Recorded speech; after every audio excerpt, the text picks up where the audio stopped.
Hey everyone, welcome to the channel. My name is Michael and today we're going to be going over templates. So why are templates important and how do you make a template? Let's start with the first part. Number one, you need a template because it allows you to write quickly, freely, without any obstacles in your way. You know where your instruments are. If you want to reach for strings, they're there. If you want brass, it's there. And they're all organized in a very cohesive and easy to see manner. So if you're getting to the point where you have deadlines, you need to finish a song by Friday night at 12. You're not slowed down by a lack of template or a messy template. Second of all, how do we make a template? Well, it's the same basically for all of your DAWs. So don't be worried if you're looking at my screen right now and you're like, oh, that's Logic. I don't have Logic. The idea is that we want to make groups of tracks and then we want to make sure that they're set up in a certain way that it optimizes the use of those tracks. So don't be discouraged. It can apply to everything. So let's start here. All I've done to start off is I have a delay send, a Valhalla reverb, and a shimmer reverb. That's it. So we got our first track here. I'm gonna make it into contact stereo. Okay, whatever you want. I'm gonna go with contact because most people are using contact. So now I'm going to go into, I got a piano. Sometimes I like to change this back to, they start at 0 or -6. I'm gonna put it at 0. There's your basic piano. I'm gonna go here and go the giant. You could be, pick whatever you want. The giant piano, like just piano. And now I'm going to go into my sends.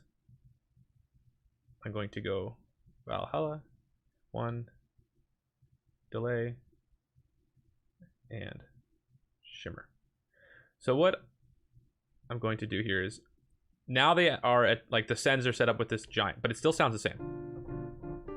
Why is that? It's because they're not up.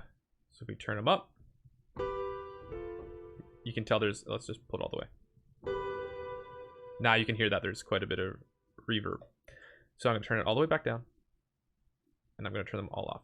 The reason why I'm turning them all off is because we're going to be applying a template could be 100 tracks. We don't want all these reverbs and stuff on for no reason. If you're going to use the tracks, in my opinion, you just pull up the track and then if you're like, I want reverb, you turn it on. Because if you have 100 tracks and it's all just already set up ready to go, then it might slow your computer down. Okay, so now we've got the giant. Let's add another track in here. I'm going to pull up, and you see how I hit duplicate, which is Command D, or you can right click and hit, or actually, sorry, right here, you can just hit this track right here, or this button, and boom, it's duplicated. That way, when it's duplicated, it has contact on ready to go, and my bus 1, 2, 3 also ready to go, instead of doing that separately every single time. Okay, so now we're here, contact. Let's pull up let's go vintage organs. Actually, let's just go to the gentleman. So now we've got the gentleman. Again, you might want to pull this up, or whatever. You put it a little bit higher. Now we've got the giant, and we've got the gentleman. I'm also going to just duplicate a bunch of these just ahead of time. Okay, so we got the gentleman and we got the giant. So I'm going to hit highlight both of them. I'm going to right click and I'm going to hit create track stack. What this is doing is grouping them together. So now if we go here, we can go piano. I'm going to right click on this little icon here and go to keyboard. I like to make them look fancy. We're going to go with the old grand piano. I'm going to highlight all 3 and I'm going to right click again and I'm going to go assign track color. Let's go with looks like a pink. Okay, so now we can see that this is clearly, even over here on the right side, it's pink. So now we know if I put them all like this, it's pink. They're pink inside. These are pianos. So we've got the gentleman, we've got the giant. Okay, cool. So we could also even have, like, let's say specifically for your pianos, you're like, no, or your whole track or your whole template in general, I want EQs. You can have your EQ on. I'd recommend keeping it off so that if you're playing, you're like, oh, I don't like the sound of that. I'm gonna pull my EQ. I'm going to cut this, and that's exactly how you want your piano. Boom, it's ready to go. So you could, again, duplicate these, and now I've got another one with the channel EQ already on, but I'm gonna delete that, and I'm going to go to this one, and I'm gonna turn it off as default. Okay, so now I've got pianos. Let's take these 3 and right click again and hit track stack. Create. And let's call this one, I recommend if we're doing strings, let's do short strings and long strings because they can be, it's just good to have them separate. So we've got short strings. Oh, big T there. Strings. All right, we're going to go with the giant. Boom. Let's go with Jaeger. Let's go with violins. Now, one thing you may want to do is turn off the reverb and use your own reverb, not the one that's already in Jaeger. I'm going to turn off legato because that would be a long string. I'm going to turn off tremolo. Let's go with spiccato. Let's just use that as an example. So I'm turning all these off. As you can see, as I hit each, like let's say I turn these all back on. You can see the memory is like default. It's already taking a memory just by existing. So we're at 100 and we're over 140. So if I delete these, not delete, if I turn these off, now it's down to 110. So I've got my short strings. And let's hit, let's go to this one. We'll call this, sorry, what did I say? Jaeger, violin. Now we can go to the next one. We can go here. We can go to Jaeger. And we could do violas. We'll do it again just for the sake of the process so you can see it. I'm going to turn off the reverb. I'm going to turn off all these different articulations. You might want to go to advanced. Maybe you're like, oh, I want there to be no delay. Cool. So now we've got, what did I say this was? Violas. Jaeger. The reason why I'm also putting the library with it is because assuming you have multiple libraries, it's nice to mix them sometimes for doubling, or you're like, I like the long strings on this one, I like the short strings on this one, or whatever. It's nice to have multiple options. So I'm going to go to this one, and I'm going to go into, let's say I want nucleus and I want violins. Same process.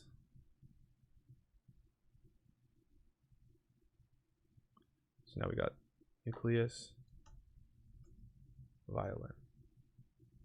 Okay, so I'm gonna grab all these. I'm going to assign them. Let's make it a nice blue. And I'm gonna change, I hate that little yellow thing, it's ugly.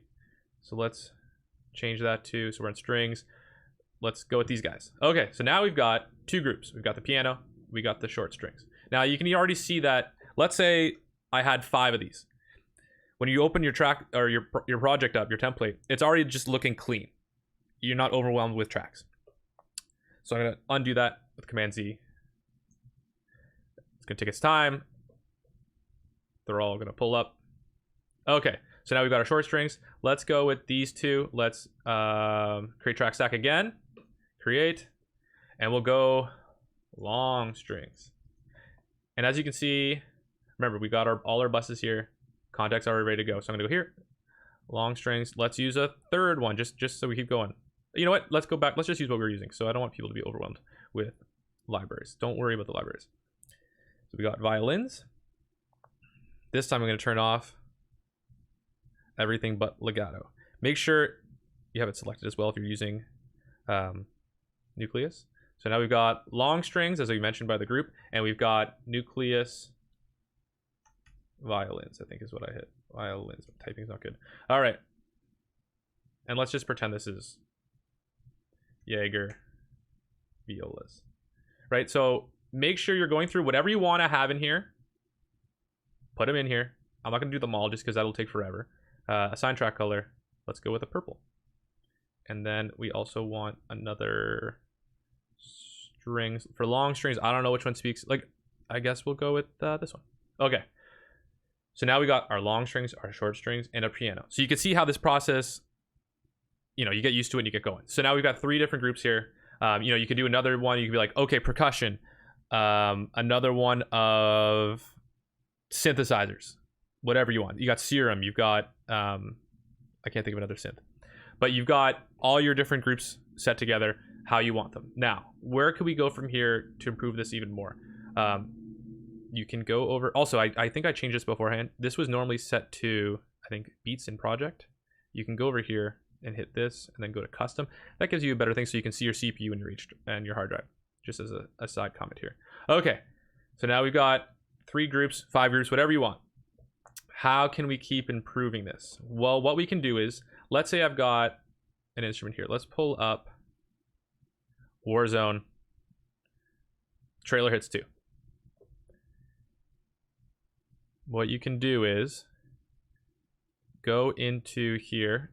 You can hit batch, or so the little floppy disk, hit batch resave. Hit yes. And then make sure you find the file, the folder, and hit open. So basically what it's doing right now is resaving everything so that they run faster. As you can see, it's hitting OK on all the instruments. So basically now Devastator Warzone should just be pull up really snappy. So let's see. Boom, there it is. Oh, it's not there. There it is. Okay. So you can see when I play, up here, there's a little white dot. That's showing that the samples are being used. So if we go over here and hit purge all samples, now it's acting like it hasn't been played before. It hasn't loaded anything. So combining the batch resave with purging all your samples, like I would go through on each one. I would go through here, I go to this, and I would hit purge all samples. And I would do that for every single instrument, just so that when I open up this template, nothing, like I'm trying to save as much computer power as possible. So now we're purging tracks, we're batch resaving so that the libraries load as fast as possible. Obviously, that depending on your computer, it'll help as much as it can. Another thing we can do is we can even, let's go down here. We can right click on these and hit track header components. Maybe you want an on off button. Maybe you want, let's pull up the freeze. So now if I want, I write something, I can freeze the track so that it's not taking up as much memory on my computer as possible. Okay, so now we've got our instruments. They're labeled, and we've got whatever headers we want. Customize it however you see fit, right? That's what the ultimate goal here is now. Okay, so now what can we do next? Let's pretend I'm happy with it. I'm gonna put these together first of all. Let's just say I've done everything I want, and obviously this is a work in progress. Like sometimes I'll come back in, I'm like, I don't even use these instruments. I should remove them, and I'll take the template, erase one of them, and I'm like, okay, I'm good. I like it better now. So it's a work in progress. So what did I say? Create track stack. I hate that yellow, but we're good. Okay, let's pretend I'm at the end. I'm like, this is exactly what I want. All is well. What you do is you hit File. You hit Save as Template. You can also save it as a track so that you have the template as like a song, but you can hit Save as Template. It's defaulting me to here. Let's just go YouTube template. Save. Okay, so now we've got it saved. So when I close it, I'll save it as well, just so it's saved as, oh, that's me. We'll go up here. We're gonna go to new from template. What did I name it as? I think it wasn't trailer template. It was YouTube template. So now, I don't know if I said that correctly. File, new template. No, sorry. File, new from template. YouTube template. Now it should pull it all up. And here we are. I'm ready to go. If I want piano, make sure you hit the instrument you want. Piano, strings, right? I got my violin. I want this, and I want reverb. Right? So, but imagine this on a really bigger scale. You've got like 5, 6, 7, 8, 9 different groups, and you're just ready to go. You can even like join in your thing. You're like, this track I'm writing for this publisher, they're like no strings. Boom, come in, hit delete. Your strings are gone, right? Better to remove than to add each individual track. So now you've got all your templates set up. Hopefully your CPU and your hard drive are just like kind of optimized by doing the batch resave and purging all your samples. And that's it. So now you can go through and change it if you'd like, or make little changes so that it's in a good spot. Okay, so that's it. Thanks for watching. And if you have any questions, let me know in the comments, and hopefully I can either get you the answer or push you in the right direction. Have a great day. Bye.